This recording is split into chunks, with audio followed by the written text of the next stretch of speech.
नमस्कार, आयुष आर्ट्समध्ये आपलं स्वागत आहे. आज आपण कॅमेलचे ड्रॉइंग काढणार आहोत. तर चला सुरू करूयात ड्रॉइंग काढायला. आजचे ड्रॉइंग मी माप घेऊन काढणार आहे. त्या मापाच्या आधारे आपल्याला कॅमल काढणे खूप सोपे जाणार आहे. तर चला बघूया कशा पद्धतीने काढले ते.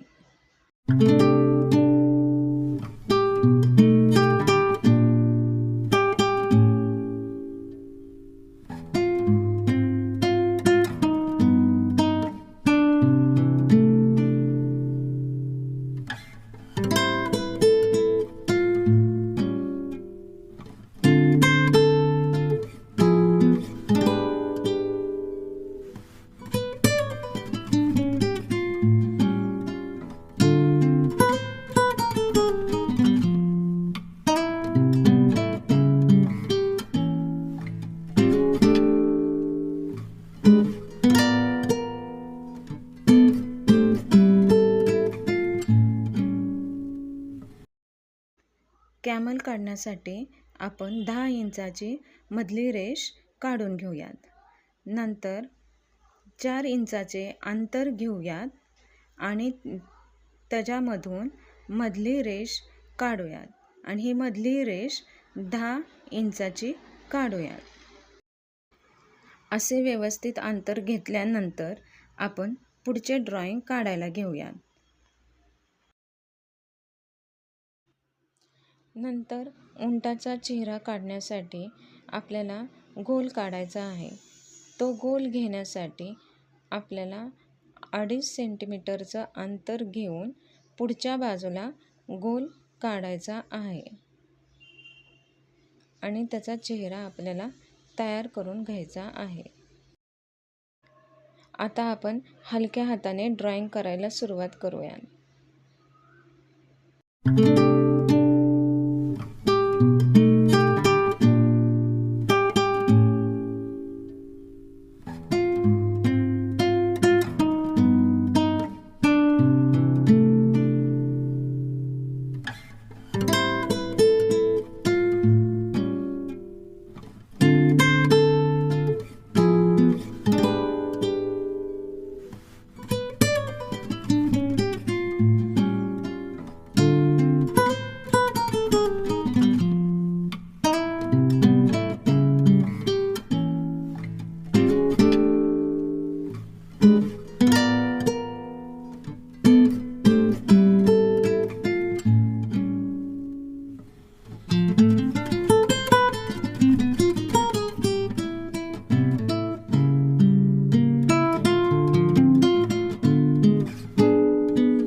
ड्रॉइंग आवडली असेल तर लाईक करा, शेअर करा, सबस्क्राईब करा.